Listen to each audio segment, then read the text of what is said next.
Bonjour frères et sœurs, voilà, c'est juste pour vous partager une vision que j'ai eue il y a 2 ans à peu près. Dans cette vision, donc je voyais des hommes et des femmes, voilà, qui pillaient en fait, donc du coup, des magasins.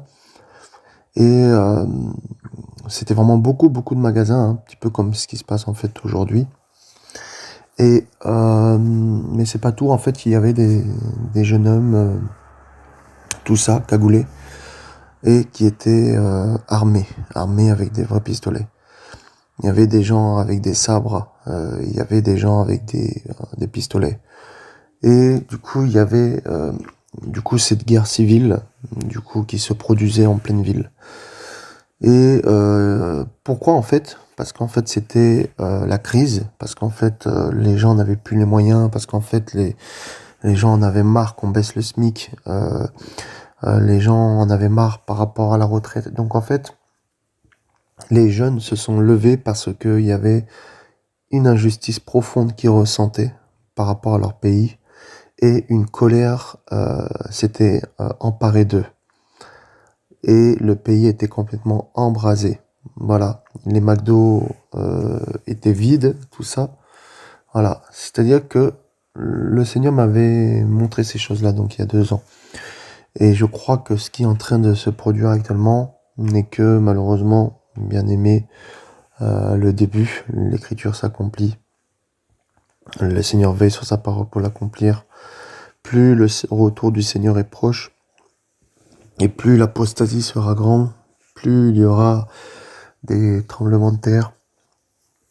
D'ailleurs, cette nuit, j'ai eu un rêve où j'étais dans une maison et il y avait une secousse comme ça, et je disais à ma femme, mais tu n'as pas senti le tremblement de terre?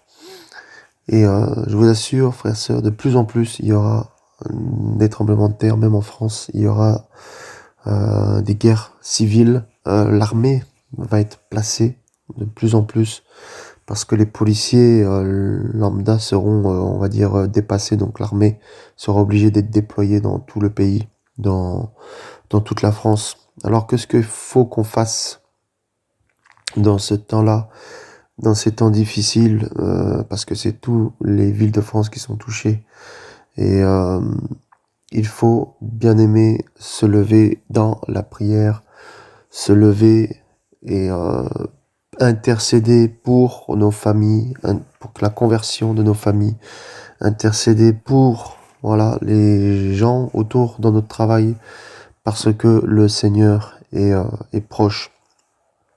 Pourquoi ces gens font tout ça? C'est parce que ils sont fatigués, ils sont épuisés, ils n'ont plus d'espoir, ils voient l'injustice. Et vous savez, nous qui sommes chrétiens, lorsque nous sommes abattus par les épreuves de cette vie, par les dettes, par je ne sais pas, par en tout cas les choses sur cette terre, bah nous avons le Seigneur et nous pouvons tout lui donner et il porte et il nous décharge. Ce qui fait qu'on ne porte pas ce poids. Mais imaginez tous ces jeunes dans une société qui est complètement occulte, bah ils ne se déchargent pas sur le Seigneur, ils ne connaissent que la haine parce que bien entendu ils ont subi un formatage aussi hein, par la radio, par la télé. Le rap n'est que violence et bien sûr amène beaucoup de jeunes héritent dans la violence, la télé aussi. Donc tout est fait de toute manière pour attiser la haine. Voilà, tout est fait pour attiser la haine. Ce n'est pas un hasard si tous ces hommes, voilà, et ces femmes aujourd'hui sont en colère comme ça. L'État a fait en sorte hein, je dirais plutôt les élites ont fait en sorte de provoquer cela. Hein. Ordo ab chaos, c'est-à-dire voilà créer un ordre à partir du chaos. Donc ce chaos-là est comment désirer des élites. Ce chaos-là, tout ce qui se passe est désiré des élites. Voilà, ils veulent créer un chaos pour amener un ordre, pour avoir une excuse de mettre l'armée dans les rues d'avoir un système totalitaire dictatural, il faut créer un chaos et une situation d'insécurité. Rappelez-vous, pendant le Covid, euh, cette situation d'insécurité par rapport à la maladie a fait que beaucoup se sont vaccinés alors qu'ils ne le voulaient pas. Voilà, donc pour comment amener un ordre, il faut amener un chaos. Ils créent le problème et ils amènent, comment on appelle ça, la solution. Voilà. Et on va prendre un passage, donc du coup, rapidement, donc c'est dans Matthieu.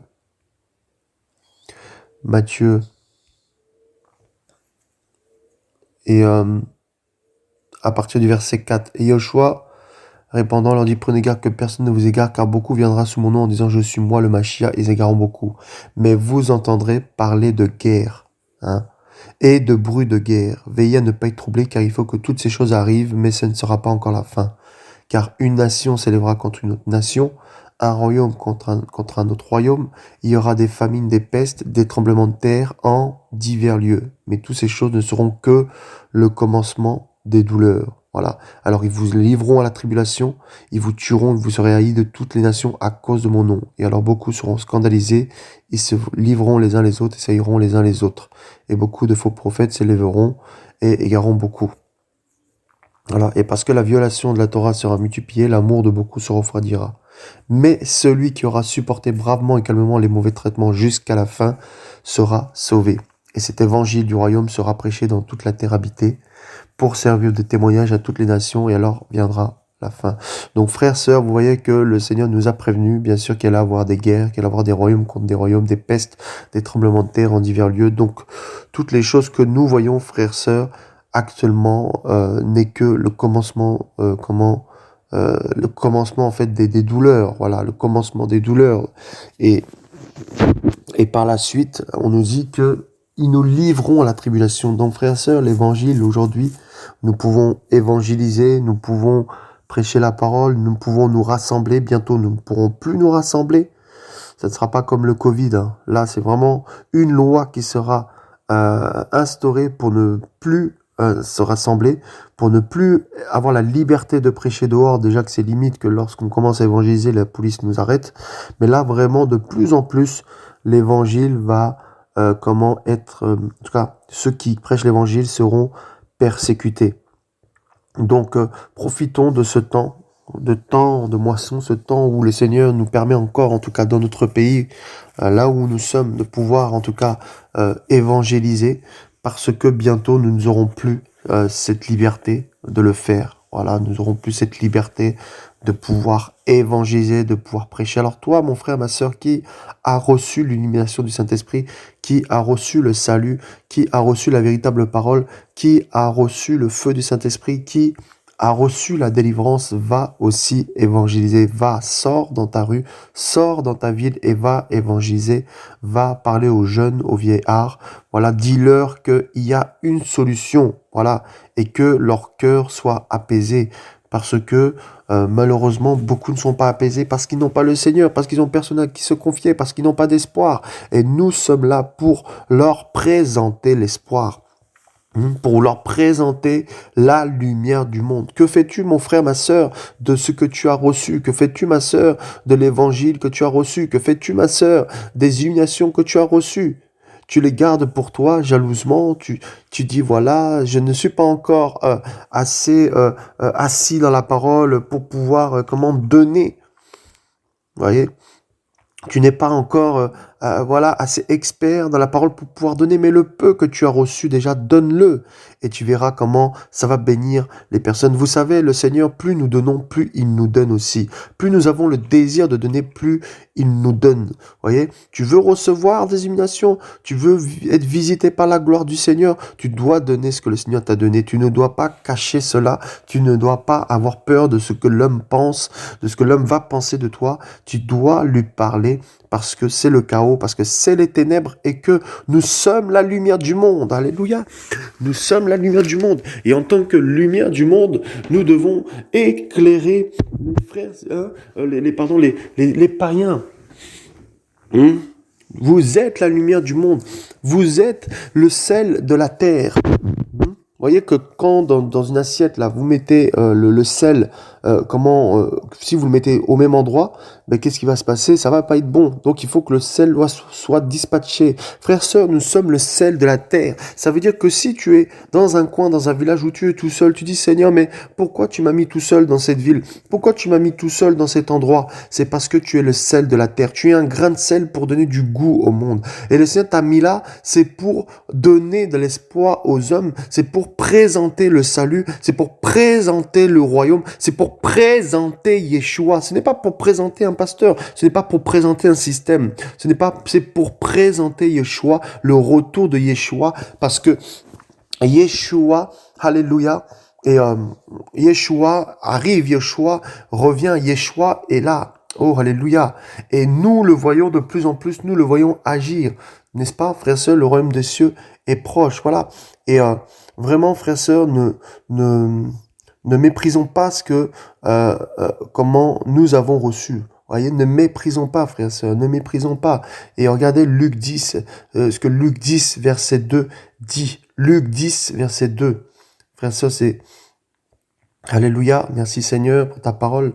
La parole dit ceci. Il leur disait donc, voilà, et partie de verset 1 plutôt. Or, après ces choses, le Seigneur en désigna aussi 70 autres, et il les envoya 2 à 2 devant sa face dans toutes les villes et dans tous les lieux où lui-même devait aller. Et il leur disait donc, en effet, la moisson est grande, mais il y a peu d'ouvriers. Priez donc le maître de la moisson d'envoyer des ouvriers dans sa moisson. Allez, voici, je vous envoie comme des agneaux au milieu des loups. Voyez? Donc, nous voyons, frères et sœurs, qu'il y a peu d'ouvriers qui se tient à la brèche aujourd'hui pour faire l'œuvre du Seigneur. Il y a peu d'ouvriers. Ces hommes et ces femmes sont en souffrance. Ces hommes qui pillent, ces hommes qui volent sont en souffrance. Ces hommes qui brûlent des voitures sont en souffrance. Où sont les ouvriers pour aller leur prêcher la parole? Où sont les ouvriers pour aller leur donner cet espoir qui est Yeshua? Ces hommes se disent qu'ils n'ont plus rien à perdre. Ces hommes disent qu'ils n'ont plus rien à perdre. Nous sommes la solution à ce monde. Je dirais que le Seigneur est la solution, bien sûr, mais nous sommes la solution dans le sens où nous avons la clé, n'est-ce pas? Nous sommes la lumière du monde, le sel de la terre. D'accord? Il dit, je vous envoie comme des agneaux au milieu des loups. Donc, on ne doit pas se comporter, frères et sœurs, comme ces gens-là qui sont en colère, qui ont la haine, tout ça et tout. On doit plutôt se comporter comme des agneaux pour qu'ils puissent voir comment la différence. Voyez? Frères et sœurs, je ne sais pas ce qu'il nous faut pour nous réveiller, pour que nous puissions faire l'œuvre du Seigneur, pour que nous puissions donner ce que nous avons reçu. Même de dire à quelqu'un Jésus t'aime dans la rue, tu ne sais pas ce que ça peut produire dans sa vie. Hein? Même de dire une phrase, voilà, de présenter le salut en Yeshua, comme quoi il a payé le prix, qu'il a porté nos péchés. Tu ne sais pas ce que ça peut apporter à la personne, parce que parfois il y a beaucoup de personnes qui portent le poids de leurs péchés toute leur vie, ils se sentent lourds, dépressifs, à cause de ce qu'ils ont pu commettre. Ils sont dans une culpabilité constante. Et toi, tu viens avec cette parole en leur disant qu'il y a quelqu'un qui les a pardonnés, qu'il y a quelqu'un qui a pris toutes ces fautes-là sur lui. Voyez? Frères, sœurs, c'est la fin. Lève-toi, mon frère, ma sœur. Lève-toi aujourd'hui même quand tu entends ce message. Demain, après-demain, lève-toi, va dans la rue, va parler de Yeshua, va parler. Tu as reçu le feu, tu as reçu le mandat. Va et parle de Yeshua. Alléluia. Et va communiquer, alléluia, cette sainteté. Alléluia, va communiquer cette vie de l'esprit. Parce que tous ces hommes sont morts en esprit. Et ils ont besoin de cette vie que tu as reçue. Va et tiens-toi à ton poste. Le Seigneur dans ce poste t'a donné un équipement. Le Seigneur dans ce poste t'a donné des armes. Le Seigneur dans ce poste t'a donné, alléluia, oh Père, des instructions. Ah oui, tu es dans la moisson de Yeshua. Ouais. Waouh, alléluia. Vous voyez, quand quelqu'un signe un contrat dans une entreprise, il doit obéir, comment on appelle ça, à la charte de l'entreprise. Et ensuite, il a son salaire à la fin du mois. Frères et sœurs, nous avons signé un contrat. Lorsque tu t'es baptisé, tu as signé un contrat. En fait, c'est comme si le Seigneur t'a choisi et en fait, tu t'es engagé. Tu as fait l'engagement d'une bonne conscience envers le Seigneur. Donc, tu as signé. Et en retour, le Seigneur, pour acter cette signature que tu as fait avec lui, il t'a donné l'arc de son esprit. Il t'a donné son esprit. Et il te dit, mais maintenant, tu es rentré dans cette entreprise, cette société qui est finalement le royaume de Yeshua, parce que nous sommes les travailleurs de Yeshua, n'est-ce pas? Eh bien, il te dit qu'il faut suivre sa charte. Hein? Et cette charte-là, eh bien, c'est comment les lois qu'il t'a laissées, qu'il faut obéir à ses commandements, n'est-ce pas? Et par là, il te dit que à la fin, du coup, comme tu as obéi à ses commandements, du coup, tu n'es pas viré de l'entreprise, hein, dans le monde en tout cas, donc c'est une image que je donne, bien sûr, eh bien, tu as un salaire, et le salaire, à lui être de l'obéissance, eh bien, c'est la vie éternelle. Notre salaire, frère, sœur, c'est la vie éternelle. Tu as été engagé par quelqu'un. Tu as été engagé par le maître des maîtres, le patron des patrons, Yeshua Mashiach, dans sa société, dans son entreprise, alléluia, pour, alléluia, aller chercher les âmes, alléluia, qui sont perdues pour qu'ils soient sauvés. Alléluia. Et un patron, il donne des directives, alléluia, à ses salariés parce qu'ils doivent faire le travail correctement. Le Seigneur veut te donner des directives pour que tu fasses le travail correctement, l'œuvre qu'il t'a dit de faire. Est-ce qu'il t'a dit d'aider les veuves? Et aide les veuves. Est-ce qu'il t'a dit d'aider les orphelins? Aide les orphelins. Il t'a dit de faire une épicerie. Fais une épicerie. Qu'attends-tu? Vous savez, nous sommes beaucoup là, nous parlons. Nous disons, je vais faire ci, je vais faire ça, je vais faire ci. Nous bla bla bla bla bla. La France, c'est comme ça. Les Français, la plupart, c'est comme ça. Nous parlons bla bla bla. Mais quand est-ce que nous allons agir? Il faut que nous agissons dans le bien. Il faut que nous posions des actes.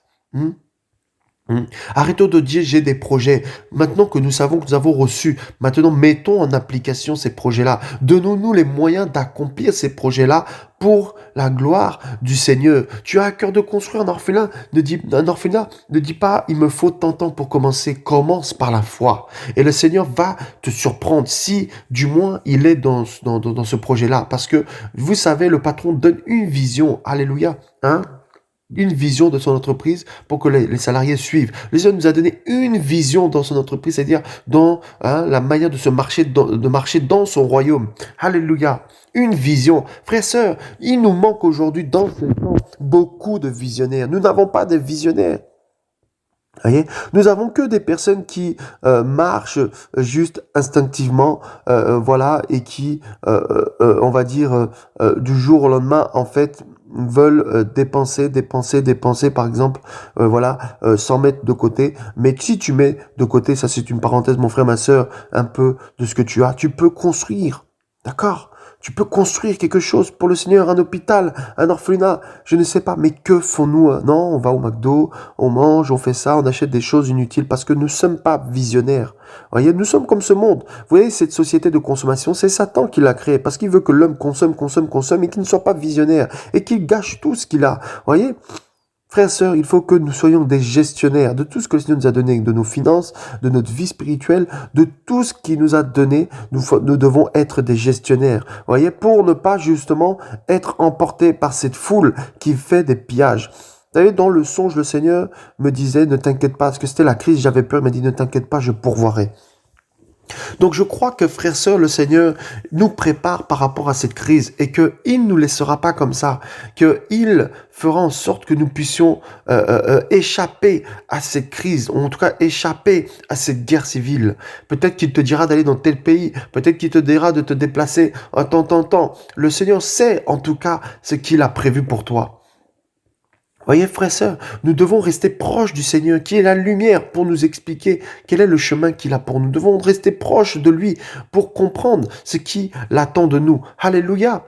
Voyez, mes frères et sœurs, de la même manière, il y a la loi de la pesanteur, c'est-à-dire quand tu fais tomber une pomme, elle tombe. Si on ne respecte pas la loi du Seigneur, nous ne pouvons pas réussir dans tout ce que le Seigneur a prévu pour nous. Voilà, mais ça c'est un autre enseignement, mais je ferai sûrement un audio là-dessus, un enseignement là-dessus complet sur voilà l'alliance avec le Seigneur, etc. Sur comment la liberté financière selon le Seigneur, parce que vous savez il y a beaucoup d'enseignements là-dessus, mais malheureusement c'est donne la dîme et tu seras béni, c'est faux. Déjà la dîme c'était la loi. Non, avant toute chose, ce que le Seigneur veut, premièrement, d'abord, c'est nos cœurs. Déjà, ce que le Seigneur veut, c'est nos cœurs, l'obéissance, et on va prospérer avec lui dans tout. D'accord, frères, sœurs, ce n'est pas interdit de le dire, mais il ne faudrait pas qu'on soit centré là-dessus. Frères, sœurs, nous ne devons pas être attirés par l'argent au point de vouloir devenir riche. Si tu sais que tu es trop attiré par ça, mais arrête. Voilà. Si tu sais que tu peux te perdre, arrête. Tu sais, il y a des gens, le Seigneur ne permet pas à ce qu'ils gagnent beaucoup parce qu'il sait qu'ils vont se perdre. Voyez? Et l'esprit de Mammon travaille beaucoup aussi dans cette fin des temps. Va attraper beaucoup, de frères, comment on appelle ça, et de sœurs. Donc c'est pas interdit d'investir, ce n'est pas interdit d'entreprendre, mais que cela ne devienne pas une distraction, que cela ne passe pas avant le Seigneur. Si par contre tu as la vision de te dire je vais gagner tant de temps pour aller construire dans un hôpital, je pense que le Seigneur te gardera. Mais si tu te dis, je vais gagner tant de temps pour m'acheter une grosse voiture, une grosse maison, une piscine avec village, je pense que le Seigneur ne te gardera pas. En fait, vous savez, frères, sœurs, ça dépend aussi de nos motivations. Quelle est ta motivation aujourd'hui? Pourquoi veux-tu gagner de l'argent? Quelle est ta motivation aujourd'hui? Est-ce que ta motivation est pure? Est-ce que ta motivation va dans le sens du royaume? Vous voyez, frères et sœurs, voilà. Et frère, c'est pour ça que l'évangile ne doit pas être centré, bien sûr, là-dessus. Mais le Seigneur, dans la Bible, a quand même donné des principes. Vous voyez? Il a donné des principes. Si ces païens sont dépassés et pillent aujourd'hui les magasins, les villages, c'est parce que justement, ils n'ont pas cette intelligence pour faire les choses. Vous voyez, frères et sœurs, ils n'ont pas l'intelligence. Ce qui fait que ils se perdent. Et frères et sœurs, on va quand même prendre rapidement, attendez, on va prendre un, un verset là. Et donc c'est dans Genèse 25. Rapidement, j'ai quand même à cœur de prendre ce passage-là. Voilà. Et oh Yeshua.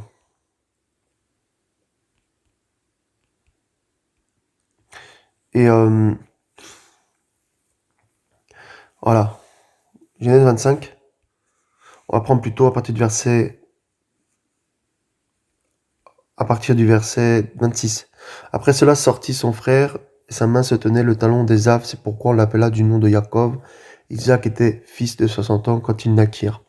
Les garçons devinrent grands, Ésav devint un homme connaissant la chasse, un homme des champs, et Jacob était un homme parfait habitant sous les tentes. Isaac aimait Ésav par la chasse, était pour sa bouche, mais Ribka aimait Jacob ou Jacob.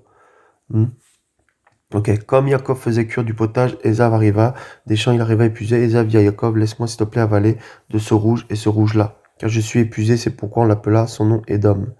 Jacob lui dit, vends-moi aujourd'hui ton droit d'aînesse. Ésav dit, voici, je vais mourir, à quoi me sert ce droit d'aînesse? Jacob dit, jure-moi aujourd'hui, et il lui jura, et il vendit son droit d'aînesse à Jacob. Et Jacob donna à Ésav du pain et du potage des lentilles, il mangea et but et se leva et s'en alla. C'est ainsi qu'Ésav méprisa son droit d'aînesse. Vous voyez que, frères, sœurs, la différence entre Ésav et Jacob, entre Ésaü et Jacob, c'est que Jacob, lui, était quelqu'un qui avait une vision. D'accord? Il avait une vision. Il voulait ce droit d'aînesse parce il était visionnaire, parce que il ne méprisait pas cela. Il savait que être l'aîné, c'était quelque chose de très important pour avoir l'héritage. Mais lui, Ésav, en fait, c'était quelqu'un qui était émotionnellement instable. C'est-à-dire tout de suite, quand il a vu, comment on appelle ça, ben, les petits pois, tout ça et tout de suite, il voulait les manger. Vous voyez? Il n'était pas dans l'économie. Tout de suite, il voulait manger cela sans, comment on appelle ça, faire attention. Voyez? Et on dit que, vous savez, par la suite, on connaît la suite, c'est que Ésav va être, comment on appelle ça, ne va pas recevoir la bénédiction, et Jacob va avoir cette bénédiction en trompant Isaac. Et on nous dit que Ésav, lui, c'était un chasseur, et un chasseur ne peut pas être dans la productivité. Un chasseur, en fait, c'est quelqu'un qui est quand, on appelle ça, il chasse au jour le jour. Et une fois qu'il a chassé tous les animaux, il n'y en a plus. Tandis que lui, quand vous regardez un petit peu Jacob, Jacob était berger. Et parce que Jacob était berger, on nous dit que lui, son troupeau va se multiplier. Au point où, à un moment donné, dans la parole, il va demander à Laban, comment on appelle ça, de pouvoir garder toutes les brebis qui sont marquetées, n'est-ce pas? Donc, frères, sœurs, nous comprenons que Jacob avait une intelligence par rapport à la gestion, avait une intelligence par rapport à la liberté financière. Vous voyez, frères, sœurs, ce n'est pas interdit, frères, sœurs, de parler de ça. Vous voyez, le vrai enseignement par rapport à la liberté financière, ce n'est pas comment donner la dîme, vous serez bénis, ce n'est pas ça. Non, c'est en fait, la Seigneur a donné des principes. Et nous voyons que Jacob, quand il a été béni, a reçu cette intelligence-là pour comprendre comment les choses fonctionnent. Voyez. Et on va le prendre, comment on appelle ça, et rapidement. Donc dans Genèse, je crois que c'est Genèse chapitre 30. Attendez 2 minutes. Oh, Yeshua. Voilà, Genèse 30 à partir du verset 28. Là,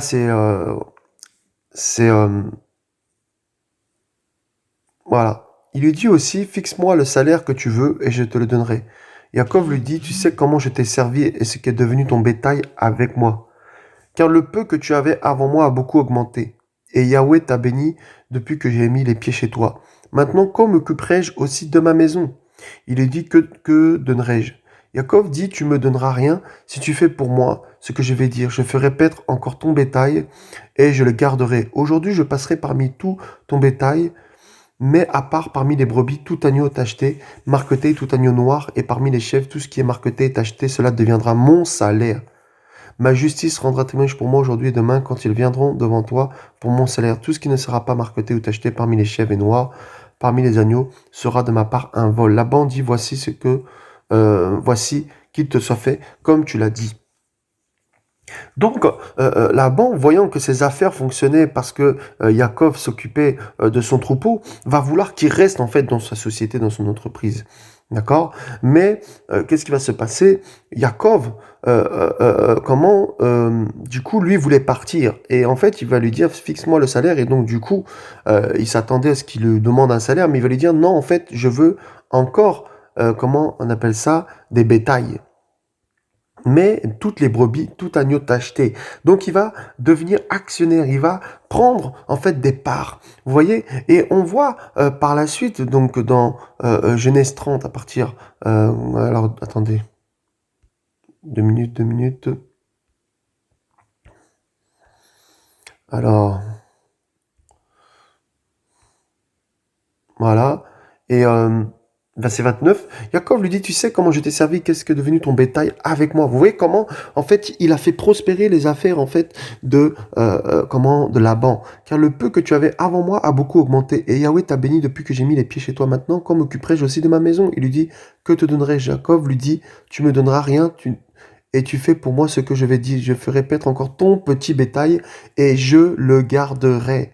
Voilà. Aujourd'hui, je passerai parmi tout ton petit bétail, mais à part, parmi les brebis, tous les agneaux tachetés et marquetés, et tout agneau noir, et parmi les chèvres, tout ce qui est marqueté et tacheté. Cela deviendra mon salaire. Ma justice rendra témoignage pour moi. On l'a lu. Et il dit, maintenant, et verset 36, il mit 3 jours de route entre lui et Yaakov fit paître le reste du petit bétail de Laban. Verset 37, mais Yaakov prit les branches vertes de peuplier d'amandier et de platane, il épela des bandes blanches, mettant à nu le blanc qui était sur les branches. Il mit les branches qu'il avait pelées dans les auges, dans les abreuvoirs, sous les yeux du petit bétail qui venait boire. Et il entrait en chaleur quand il venait boire. Le petit bétail entrait en chaleur près des branches et le petit bétail engendrait des rayés, des tachetés et des marquetés. Yaakov séparait les agneaux et les mettait les faces des bêtes vers les rayés et tout ce qui était noir dans le petit bétail de Laban. Et il mit à part ses troupeaux et il ne les mit pas près du bétail de Laban. Il arrivait que toutes les fois que le petit bétail vigoureux entrait en chaleur, Yaakov mettait les branches dans les auges, tous les yeux du petit bétail, afin qu'il entre en chaleur près des branches. Mais quand le petit bétail était chétif, il ne le mettait pas, de sorte que les chétifs appartenaient à Laban et les vigoureux à Yaakov. Cet homme devint extrêmement riche et eut de nombreux troupeaux, des servantes et des serviteurs, des chameaux et des ânes. Donc ici, on voit que il avait une intelligence. Comment Jacob avait une intelligence financière, c'est-à-dire que ici, en fait, il va avoir une stratégie. On nous dit que, en fait, il va mettre des branches vertes de peuplier, d'amandier, de platane, d'accord, qu'il va les peler, il va les mettre dans les auges, tout ça, et dans les abreuvoirs, sous les yeux du bétail. Et quand ils venaient boire, ils se mettaient en chaleur. Et donc, ce qui faisait que, ils avaient, après d'autres bétails, parce que, il y avait reproduction, n'est-ce pas? Donc, il ne faisait pas les choses au hasard. Dans sa société, dans son entreprise, Jacob, en fait, était dans la réflexion, il avait une stratégie pour faire les choses, vous voyez? Et frères et sœurs, pourquoi je parle de ça? Parce que la crise est là, et frères et sœurs, je crois que le Seigneur veut nous rendre libres financièrement. Je crois que le Seigneur veut nous donner cette intelligence. Beaucoup de chrétiens regardent des motivateurs sur Internet, des auto-entrepreneurs qui sont sur scène et qui t'expliquent comment être libre financièrement, comment faire toutes ces choses-là, comment être entrepreneur. C'est bien. Mes frères et sœurs, dans la Bible, il y a tout. Dans la Bible nous explique tout. Dans la Bible, il y a la généalogie. Dans la Bible, il y a les maths. Dans la Bible, il y a l'archéologie. Dans la Bible, il y a le chirurgien quand il a pris de la côte de Adam, Ève. Mais c'est la chirurgie. Vous voyez, dans la Bible, comment il y a les maths. Voilà, dans la Bible, il y a tout. Et il y a la gestion, n'est-ce pas? Quand on voit les gestionnaires injustes, tout ça. Dans la Bible, il y a l'entreprise, ici on voit l'entreprise de Laban et Jacob qui travaille à l'intérieur et qui, au travers de ça, va monter sa propre entreprise, donc avec ses propres brebis, n'est-ce pas? Vous voyez, lui, Ésav était là, il chassait, il n'y avait pas de productivité. Vous voyez? Et ce que l'ennemi veut, c'est qu'on ne comprenne pas, c'est qu'on peut avoir un revenu passif. C'est-à-dire que beaucoup de chrétiens sont là et, comment on appelle ça? Et lorsqu'ils ont de l'argent, ils dépensent. Ils sont émotionnellement fragiles. En fait, ils n'ont pas de maîtrise. Quand le Seigneur nous parle du fruit de la maîtrise de soi, bien sûr, il y a par rapport à ce qu'on regarde, ce qu'on entend, mais il y a aussi par rapport aux dépenses. Si tu dépenses comme ça n'importe comment veux-tu mettre de côté pour pouvoir monter quelque chose à côté? Vous voyez? Ce n'est pas possible, frère et sœur. Vous voyez, ce n'est pas possible. Il y a l'histoire d'une femme, ça s'appelait l'histoire de la femme de l'eau. C'est une femme qui vendait à des dockers en Côte d'Ivoire des glaçons, des glaçons congelés en fait, c'était de l'eau, et elle prenait dans une bassine au moins 50 sacs comme ça. Et puis ensuite, une fois qu'elle vendait ça, elle partit acheter des bijoux, mais en partant au Bénin, malheureusement, elle s'est fait tout voler. Mais elle a recommencé à la persévérer. Elle a racheté des bacs de glaçons. Elle a recommencé. Et cette fois, elle a revendu l'eau, elle a racheté des bijoux. Et en rachetant des bijoux, elle a vendu les bijoux et elle a acheté des palmes. Et aujourd'hui, elle fait partie des personnes qui vendent le plus de palmes au monde.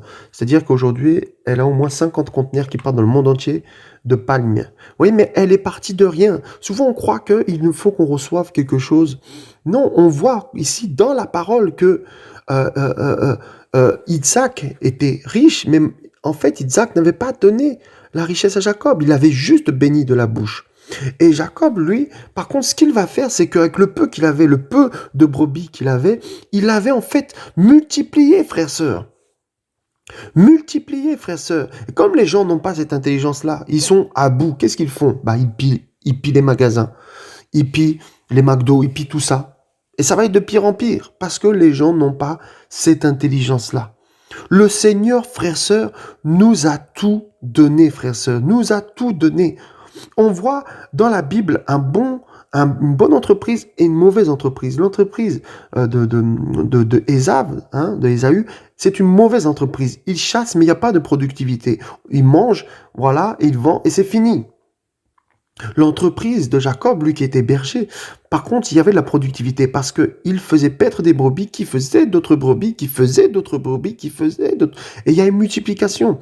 Je ne sais pas, par exemple, imaginons que tu es là, il y a comme un frère qui disait qu'il avait acheté une porcherie.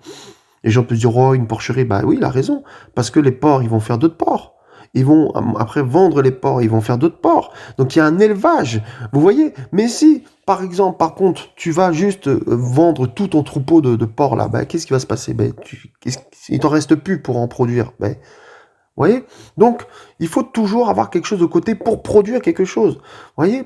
Donc c'est pour ça que, frères, sœurs, Satan nous a mis dans cette société ce système de consommation pour qu'on soit, comment on appelle ça?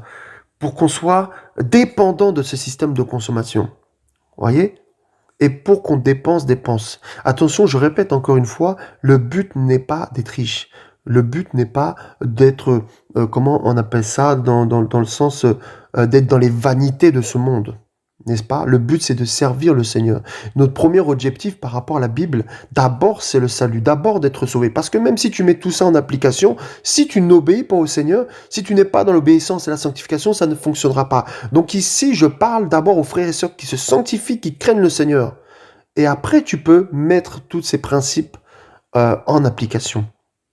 Sinon, cela ne te servira à rien, le Seigneur ne sera pas avec toi dans la productivité. Jacob, avant d'être dans cette société-là, des brebis, tout ça et tout, ben, il obéissait d'abord au Seigneur. Il était d'abord dans l'obéissance et dans la sanctification. Sinon, il n'y avait pas de productivité. Donc, quand les pasteurs vous disent donnez la dîme, vous serez bénis. Déjà, la dîme, c'est plus d'actualité. Déjà, non, c'est d'abord donne ton cœur déjà et tu seras béni.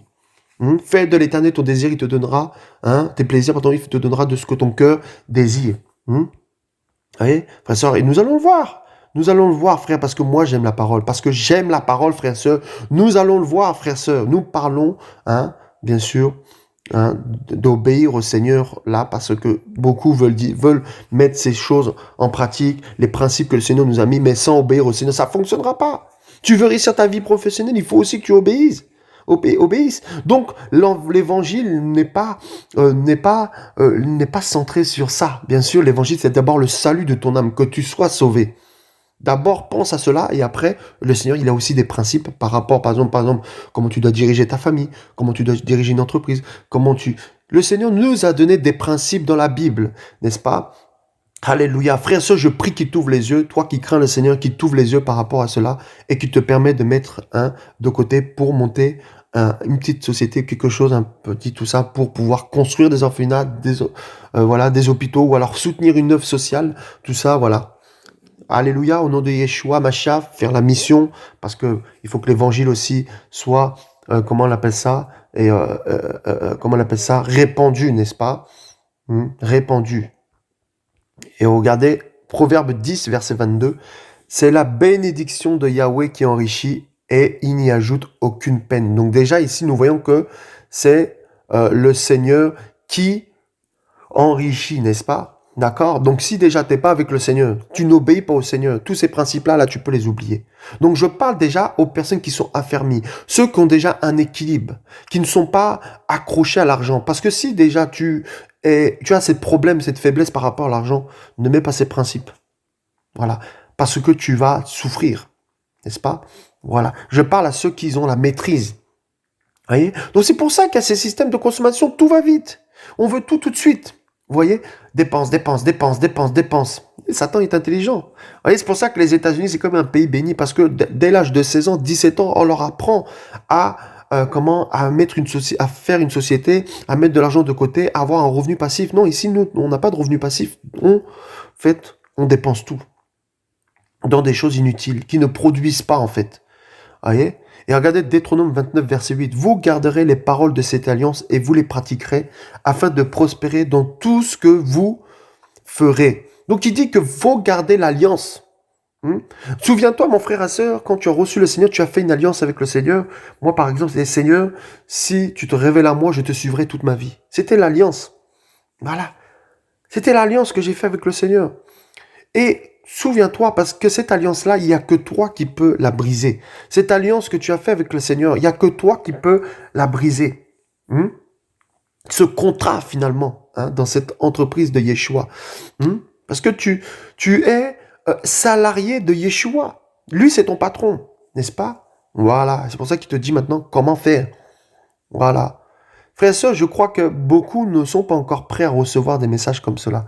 Parce qu'ils n'auront pas d'équilibre et ils chercheront juste à s'enrichir, mais sans avoir aucune vision. Donc vraiment, que Yeshua garde nos cœurs, ce message-là n'est pas fait pour tout le monde. Vous voyez? Et dans Josué 1, à partir du verset 7, ici, Josué avait fait une alliance avec le Seigneur, et le Seigneur avec lui, bien sûr. Et à chaque fois, vous verrez que quand l'homme faisait une alliance avec le Seigneur, il y avait toujours après un commandement à respecter. D'accord? Ou plusieurs commandements. Et il y avait un signe de cette alliance. Par exemple, Noé, c'était l'arc-en-ciel. Abraham, c'était la circoncision. Et nous, le signe de l'alliance, bien sûr, c'est le sang qui a coulé à la croix.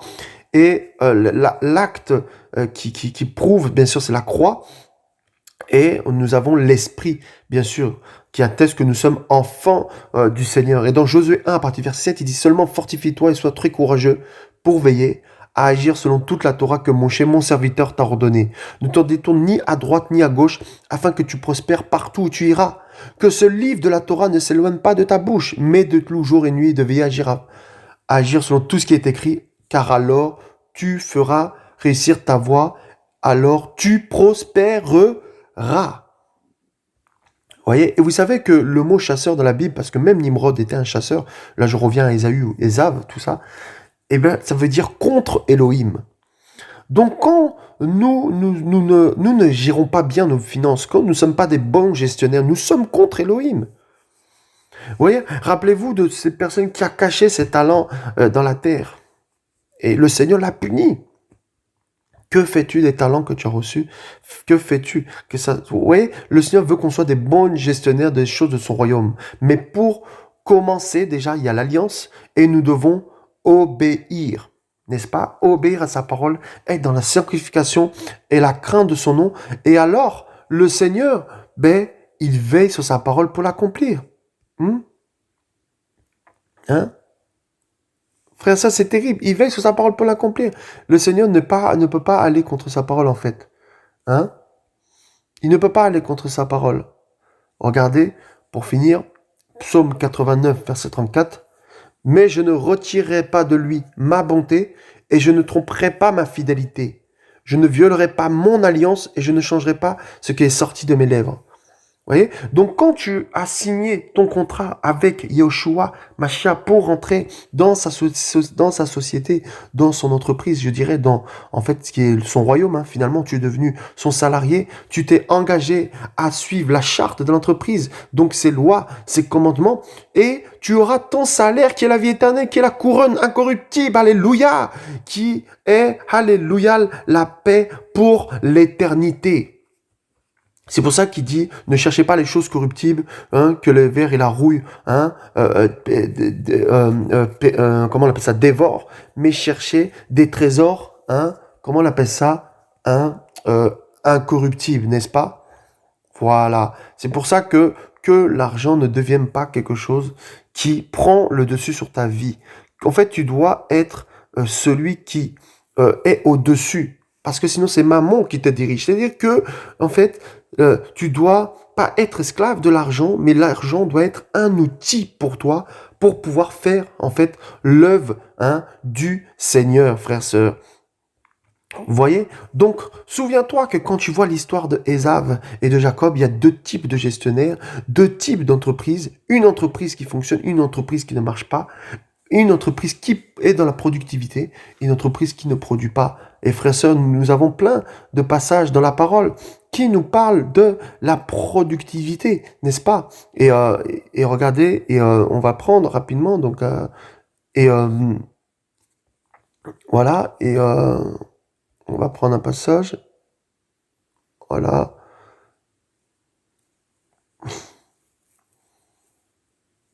Voilà. 2 Corinthiens 9, verset 10, mais que celui qui fournit de la semence au semeur et du pain pour sa nourriture vous fournisse et vous multiplie la semence et qu'il augmente les fruits de votre justice. Donc, dans tous les cas, frères et sœurs, ici, la parole nous dit, Paul dit que la prière, en fait, c'est qu'il augmente les fruits de votre justice. Donc, le but d'avoir ces fruits, c'est d'abord d'avoir les fruits de la justice pour que le Seigneur, en fait, se glorifie dans la vie de chacun. Vous voyez? Et voilà comment nous devons nous comporter, en fait, en tant que salariés. C'est le Seigneur qui augmente nos fruits. C'est le Seigneur qui augmente. N'est-ce pas que c'est lui qui a augmenté comment le pain, qui a multiplié le pain. Donc sans le Seigneur, sans être accroché au sceptre, heureusement le Seigneur dit qu'il peut de nouveau greffer, alléluia, à l'olivier, n'est-ce pas? Si tu as brisé cette alliance avec le Seigneur, si tu étais loin avec lui et que tu vois que ta vie, il n'y a rien qui fonctionne, c'est parce que justement, en fait, tu as laissé hein, l'ennemi venir te dévorer, hein, venir, comment on appelle ça, hein, te voler, n'est-ce pas? Te voler, hein? Et quand tu obéis au Seigneur, personne ne peut venir dévorer, hein, tes finances. Personne ne peut venir. J'ai eu un rêve il y a pas longtemps où je voyais une fée qui traversait toute une ville et les gens vomissaient leur argent dans son sac. Et le Seigneur me dit, tu vois comment en fait il y a des démons, comment il y a des esprits qui viennent et qui volent les finances. Ce sont des réalités spirituelles. Quand tu ouvres une porte, ils volent tes finances. Ils volent, comment on appelle ça, les projets que tu as. Ils volent aussi tes dons spirituels. Donc, quand on dit que le diable est venu voler, égorger et détruire, il n'est pas que venu voler les choses spirituelles, il est aussi venu voler les choses matérielles. Donc ne méprisons pas. C'est vrai qu'en tant que chrétiens, nous avons peur de parler des choses matérielles par rapport à la Bible, parce que nous ne voulons pas rester centrés là-dessus, parce que ce n'est pas le premier objectif. Mais néanmoins, frères et sœurs, il y a des principes dans le royaume. Regardez Malachie 3, verset 11. « Je réprimanderai par amour pour vous celui qui dévore. Il ne vous détruira pas. Les fruits du sol de vos vignes ne seront pas stériles dans la campagne, dit Yahweh Tsavaot. » Donc quand tu obéis au Seigneur, celui qui veut venir dévorer, les sorciers qui veulent venir dévorer ta vie, personne ne pourra venir dévorer parce que tu obéis à sa parole. Tu vois que tu as monté une société, ça ne fonctionne pas. Tu es chrétien, pose-toi des questions par rapport à ta marche. Es-tu déjà là où le Seigneur veut? Es-tu dans l'obéissance? Parce que sans l'obéissance, il n'y a rien qui va fonctionner. Vous voyez, sans l'obéissance, il n'y a rien qui va fonctionner. Frère et sœur, tu vas perdre ton temps. Vous voyez? Donc non seulement nous devons obéir, d'abord premièrement je dirais qu'il faut obéir, parce que si tu meurs comme ça dans la désobéissance, tu vas en enfer, mais il faut aussi obéir parce que pour être productive, si tu n'obéis pas, tu ne peux pas être productive. Vous voyez? Donc c'est terrible frère, terrible. Donc la manière dont tu dépenses là, le Seigneur regarde cela aussi. Si tu achètes des choses inutiles, par exemple, si j'ai, on va dire, 30 pulls, et je vois un pull qui me plaît, je ne veux pas l'acheter parce que j'ai 30 pulls. Vous voyez? C'est pour ça que le Seigneur dira que si tu as 2 pulls, donne le pull là qui te reste. Parce que tu en as 2, donc donne un à l'autre. Vous voyez? C'est si tu n'as pas besoin, pourquoi acheter? Vous voyez? Mais des fois, c'est que nous achetons par orgueil. Des fois, c'est parce que nous achetons par plaisir, par vanité. Vous voyez? Mais le Seigneur dit non. Mets de côté et fais un projet, quelque chose. Aujourd'hui, c'est très difficile d'investir en France. Investis en Afrique. Investis à l'étranger. N'est-ce pas? Tu peux, je sais pas moi, acheter une voiture et faire des taxis comment en Afrique. Voilà. Et quelqu'un va conduire et va mettre de l'argent en place. Tu peux planter des champs et quelqu'un va cultiver pour toi ce champ-là. Tu peux comment faire de la pisciculture et voilà, il y aura du poisson, tout ça. Tu peux faire un élevage de porcs, de poules. Et petit à petit comme ça, tu grandis, tu grandis, tu grandis. Le Seigneur nous a donné l'intelligence. Vous savez, Satan, quand il va voir Yoshua dans le désert, il va lui dire, si tu m'adores, je te donnerai tout ça. Parce que l'homme, c'est comme ça qu'il fonctionne. Il fonctionne comme ça. Et en fait, l'homme de ce monde, l'homme sataniste, l'homme, les gens de ce monde qui sont dans la vanité, ils font pacte avec Satan et il leur offre un sacrifice. Et ce sacrifice-là, c'est des sacrifices humains, c'est les sacrifices de leurs parents, tout ça, dans le cultisme et tout ça. Et le Seigneur aussi nous demande de faire alliance avec lui et de faire un sacrifice. Et ce sacrifice, c'est nos vies, d'être un sacrifice de bonne odeur par rapport à nos vies. N'est-ce pas? Et nous réussirons dans toutes nos entreprises. Donc si Satan est capable de donner ça, pourquoi le Seigneur ne serait pas capable? Ce n'est pas qu'il n'est capable, c'est qu'on ne lui ouvre pas la porte pour nous donner ces choses-là. Vous voyez, frères et sœurs? Fructifions, frères et sœurs, les dons, les grâces que le Seigneur nous a données. Vous voyez? Mais maintenant, il ne faudrait pas, bien sûr, prendre la Bible, écrire un livre chrétien et vendre ce livre chrétien. Non, il ne faudrait pas, comment on appelle ça, faire des louanges chrétiennes et vendre. Voyez, c'est-à-dire qu'il y a une limite à respecter. Voyez, ça, ce sont des businessmen. Le Seigneur m'avait montré cette vision où j'ai vu cette femme et elle avait des DVD avec écrit Jésus dessus. Et j'ai dit, mais pourquoi vous avez des DVD avec écrit Jésus dessus? Elle me dit, c'est le meilleur business, ça ne changera jamais. De faire du business avec l'évangile du Seigneur, ce n'est pas bon, ce n'est pas correct. Matthieu 10, verset 8, vous avez reçu gratuitement, donné gratuitement. les concerts chrétiens ne sont pas bons.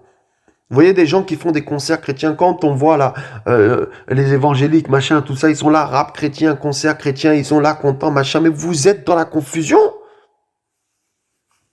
Comment tu peux aller à un concert chrétien? Non, ça doit être gratuit. À la limite, tu mets à l'entrée, donnez ce que vous voulez. Voilà. Tu mets un panier d'offrandes, donnez ce que vous voulez. Mais pourquoi? Hein? Pourquoi faire des choses payantes comme ça? Non. Pourquoi vendre ton livre? Tu as reçu ça gratuitement. Le Seigneur t'a donné ça dans le secret. Toi, tu vends ton livre. Non. Il y a d'autres moyens, mon frère, ma soeur, pasteur, hein, de faire, hein, d'avoir de la productivité au niveau de l'argent. Il y a d'autres moyens. Vous voyez? Voilà. Mais non, c'est mammon, tout ça, c'est mammon. Et on ne peut pas aimer le Seigneur et mammon. Voyez? Donc l'objectif du diable, c'est que quand tu es dans cette société, dans ce monde, c'est que tu rentres dans sa pyramide, que tu rentres dans sa manière de faire, d'accord, pour gagner, d'accord? Et le Seigneur te dit, non, voici le moyen. Regarde comment Jacob a fait. Regarde comment Jacob a fait. Sa stratégie, c'était hein, les branches de platane, tout ça, dans les auges. Voilà, ça c'était sa stratégie. Et ça produit. Vous voyez? Donc, frères et sœurs, ne soyons pas des personnes qui soyons sans intelligence. Vous voyez, des fois on est tellement TTS, c'est-à-dire trop spirituel, que nous oublions que nous devons vivre, que nous oublions que le Seigneur nous a donné aussi une intelligence.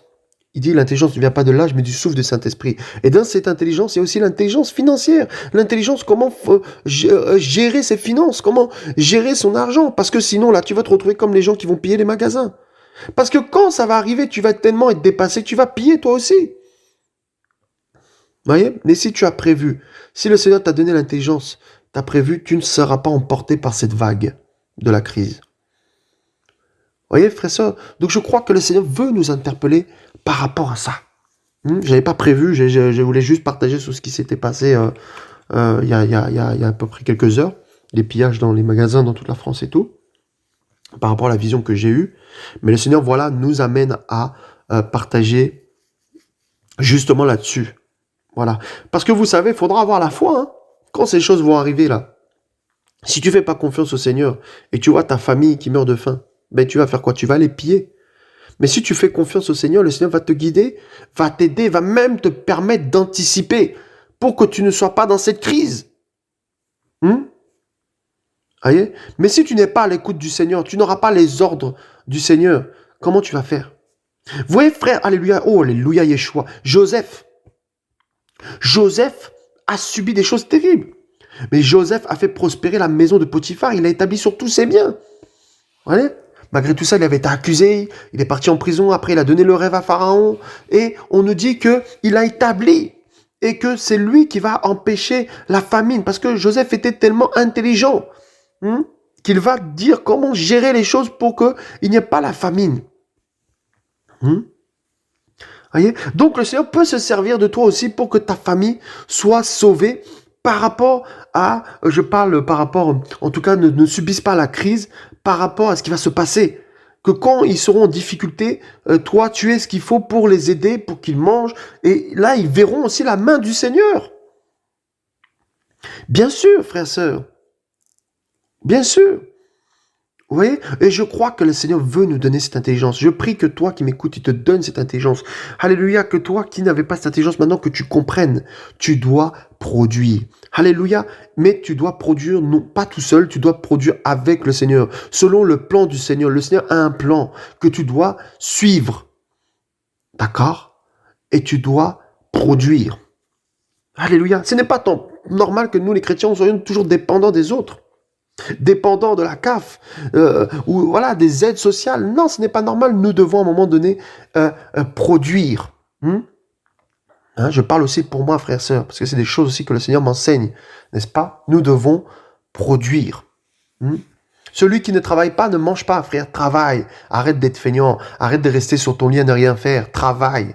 Mets en place des choses avec ta femme, ton épouse. Travaille. Voyez? Voilà, les gens des fois sont jaloux, disent mais comment il a fait ça? Mais les frères et sœurs travaillent dans le secret. Vous voyez? Voilà, travaille. On ne dit pas que ton travail doit prendre la place de ta famille dans le sens que tu dois travailler, frère, mais que cela t'empêche pas de passer du temps avec ta famille, que cela ne t'empêche pas de passer du temps avec tes enfants, que cela ne t'empêche pas de passer du temps dans l'intimité avec le Seigneur, n'est-ce pas? Mais le fait aussi d'être auto-entrepreneur, le fait aussi d'avoir sa propre société, des revenus passifs te permet aussi d'avoir du temps avec le Seigneur pour pouvoir méditer, pour pouvoir prier, pour pouvoir le chercher. Et quand ça va pas, tu peux dire, bon, bah, là, voilà, je me lève pas aujourd'hui parce que je sens que j'ai besoin de restauration, donc je vais prier, passer du temps pour que le Seigneur me remplisse. Alléluia. Et donc, tu es béni. Mais si tu as un patron, tout ça, et un jour tu es fatigué spirituellement et tu n'as pas envie d'aller bosser, mais tu peux pas, tu es obligé d'obéir, sinon tu es viré. Donc c'est pour ça, frère, ça c'est important d'être autonome. Qu'est-ce que le Seigneur ne peut pas nous donner, frères et sœurs? C'est possible d'être autonome, mais nous avons peur parce que nous avons peur d'échouer, parce que nous n'avons pas confiance en celui qui nous a appelés. Mais je suis persuadé que si tu réfléchis bien, si tu pries bien, le Seigneur te donnera une vision et te montrera ce que tu dois faire. Il te dira, mais tu te rappelles, tu es passé par là, mais c'est pour faire ça. Tu te rappelles, tu avais fait ça, mais c'était pour faire ça, ma fille, mon fils. Entreprends. Alléluia. Et on parlera, je pense, la première fois, la prochaine fois, je vais faire une autre audio là-dessus, parce que ça me pousse, des alliances. Attention aux alliances, frères et sœurs, parce que il y a des personnes, on prendra bien sûr l'histoire de Néhémie, tout ça, des personnes qui veulent s'infiltrer, c'est-à-dire que oui, il faut travailler, oui, il faut entreprendre, si on le peut, en tout cas, si le Seigneur le veut aussi, c'est sa volonté, bien sûr, parce que c'est pas la volonté pour tout le monde, du Seigneur pour tout le monde que d'être entrepreneur. Il y en a qui n'ont pas les épaules, il y en a qui n'ont pas cette faculté, du moins, en tout cas, il y en a qui, comme je vous ai dit, ont des problèmes par rapport à ça et ils peuvent se perdre, donc le Seigneur ne permettra pas. Mais pour ceux qu'en tout cas le Seigneur permet, on parlera aussi des alliances, n'est-ce pas? Parce que les mauvaises compagnies corrompent les bonnes mœurs et ce qui peut te faire gâcher un projet, ce qui peut te faire gâcher quelque chose, c'est une mauvaise alliance. D'accord? Donc toujours, premièrement, pensez à l'alliance avec le Seigneur. Premièrement, à ce que le Seigneur t'a dit avant d'écouter ce que l'homme te dit, n'est-ce pas? Moi, je peux te dire entreprendre, mais si le Seigneur te dit pas, ne fais pas. Parce que c'est un élume de temps, des circonstances. Donc, il faut aussi que tu fasses les choses dans le temps, comment on appelle ça, du Seigneur, n'est-ce pas? Donc voilà, frères et sœurs. Donc tout cela, frères et sœurs, ça fait partie aussi, frères et sœurs, de la parole. Ce sont des principes. Donc aujourd'hui, je voulais juste nous partager sur des principes par rapport à la parole, sur l'entrepreneuriat, sur la gestion financière, pour que nous puissions comment aussi être des personnes qui s'aiment, n'est-ce pas, dans les offres sociales et partout ici et là, n'est-ce pas? Voilà, parce qu'il y a tellement de pauvres, hein, et je crois que si le Seigneur habite des riches, c'est pour aider les pauvres. Hein. Je crois que le Seigneur a mis un équilibre. Quand on voit par exemple l'Afrique qui est riche en minerais, tout ça, normalement l'Afrique doit nourrir le monde entier, n'est-ce pas? Mais au lieu de ça, elle est pillée. Voyez. Donc il est temps que même au sein de la diaspora africaine, dans tous les pays africains, se lèvent pour développer, alléluia, les pays de l'intérieur et qu'ils arrêtent de partir à l'étranger pour développer d'autres pays, mais qu'ils développent leur pays de l'intérieur. Que tous les talents restent aussi dans leur pays pour développer les pays de l'intérieur. C'est très important, frère, sœur, parce que sinon, ça ne va jamais se développer, n'est-ce pas? Et tous les talents seront volés. Et d'ailleurs, vous savez que la plupart des inventions que nous avons et qui ont été par exemple, les inventions, comment on appelle ça, au niveau de l'électricité, il y a beaucoup d'inventions comme ça qui, en fait, à la base, étaient des inventions qui venaient des Africains. C'est vrai, c'est la vérité. Malgré que je suis français, blanc de souche, je peux vous dire qu'il y a beaucoup d'inventions qui ont été volées à l'Afrique. Et moi, je le reconnais. Et c'est la vérité. Parce que c'est un pays qui a été béni par le Seigneur, parce que c'est un continent qui a été béni par le Seigneur. Le Seigneur a donné des talents. Voyez, mais malheureusement, beaucoup d'Africains aussi, je veux parler de ça aussi, au lieu d'entreprendre, au lieu de se servir de l'intelligence que le Seigneur leur a donnée, vont commencer à donner la dîme à leur pasteur, soi-disant, pourquoi? Parce que l'homme, en général, aime la facilité. Et il se dit, tiens, je vais donner la dîme, je vais être béni. Je vais être béni. Non! Ce n'est pas ça. Obéis au Seigneur et tu vas être béni. N'est-ce pas? Donc la dîme, on ne doit plus la payer. La Malachie, chapitre 4, là, c'est fini. D'accord? Aujourd'hui, on n'est plus sous le sacerdoce lévitique, mais royal. Apocalypse 1, verset 6, tu es aussi prêtre. Donc pourquoi le pasteur te donne pas aussi la dîme, puisque tu es aussi prêtre, selon Apocalypse 1, verset 6. D'accord? Donc ça, ce n'est pas ça qui va faire que tu sois libre financièrement. Non, tu dois te servir de l'intelligence que le Seigneur t'a donnée.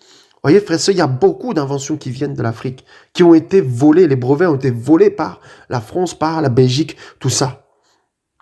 Voyez? Donc, il est temps que les pays qui sont pauvres, hein, qui commencent à se développer de l'intérieur. Et qui peut faire ce changement? Peut-être à petite échelle, bien sûr, parce qu'on ne peut pas changer le monde entier. Ce sont, bien sûr, les chrétiens. Donner du pouvoir d'achat, ce sont les chrétiens qui peuvent faire cela, n'est-ce pas? Voilà. Je ne dis pas qu'il faut commencer à aller dans la politique. Je ne dis pas qu'il faut commencer à vouloir être président. Non, je dis juste que le peu qu'on a là, on peut s'en servir pour pouvoir le multiplier, d'accord? Pour être dans la productivité. Donc, mon frère, ma soeur, sois dans la productivité. Seigneur, nous voulons produire avec toi.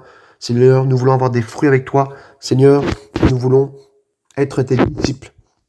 Nous voulons être ceux, papa, qui cherchent à te plaire, à te craindre. Seigneur Yeshua, sois loué, sois magnifié, sois, Seigneur, exalté, parce que tu nous enseignes, parce que tu nous parles, parce que tu nous bénis, Seigneur. Nous voulons te rendre grâce. Papa, prends toute la place dans nos vies à partir d'aujourd'hui. Dirige-nous dans tous les projets, dans tous les plans que tu as pour nous. Dirige-nous, papa, par rapport à la liberté financière. Dirige-nous, papa, par rapport au principe du royaume. Papa, malgré tout ce qu'on peut gagner, on ne veut pas oublier que c'est d'abord toi et ton royaume, d'abord la sanctification et être, Seigneur, être sauvé. Papa, nous chassons cet esprit de maman, Seigneur Yeshua. Nous voulons faire ça pour te servir, Père. Au nom puissant de Yeshua, Mashiach, papa, sois béni, papa, sois loué, sois magnifié, sois exalté, sois glorifié. Amen.